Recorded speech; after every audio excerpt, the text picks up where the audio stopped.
আমার জন্য 18 মিনিট দেওয়ার জন্য। মাননীয় স্পিকার, সেদিন তো আপনি অন্তর্বর্তী সরকারের মুক্তিযোদ্ধার সংজ্ঞা বলে দিয়েছেন। সুতরাং ঢাকা শহরে আমরা যারা ইনফরমাল গেরিলা ওয়ার করেছি, আমরা তো মুক্তিযোদ্ধা না। মাননীয় স্পিকার, আমাদের বয়স হয়েছে, হয়তো এই পার্লামেন্টে হয়তো আমার জীবনের শেষ পার্লামেন্ট। আমরা পাকিস্তানের জন্মের পরে জন্মেছিলাম। আমাদের কৈশোর যৌবন কেটেছে পাকিস্তান আমলে। ছাত্র অবস্থায় শিক্ষা কমিশনের বিরুদ্ধে আন্দোলন করেছি, স্কুলে পড়তে।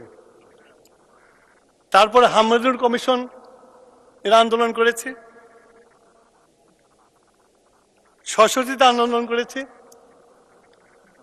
69 আন্দোলন করেছি। মাননীয় স্পিকার, তারপরে দীর্ঘ 17 বছর একজন বিএনপির কর্মী হিসাবে রাজপথে আন্দোলন করেছি। শেষ পর্যন্ত ফ্যাসিস্ট হাসিনা একটা মামলা দিয়ে, যেটাতে আমি হাইকোর্টে খালাস পেয়ে গেছিলাম, সেটাকে আবার পুনরুজ্জীবিত করে হাইকোর্টে নিয়ে এসে আমাকে 9 বছর জেল দিয়েছিল 22 সালে। তারপর দেশ ত্যাগ করে চলে গেছিলাম, কারণ হাসিনার জেলে যাব না। আমার নেত্রী, দেশনেত্রী বেগম খালেদা জিয়া, গণতন্ত্রের মা, তার উপরে যে অমানবিক নির্যাতন করেছে, সেইটার জন্য বলেছি যে হাসিনার জেলে যাব না। হাসিনা যতদিন বেঁচে আছে ততদিন জেলে দেশে ফিরবো না।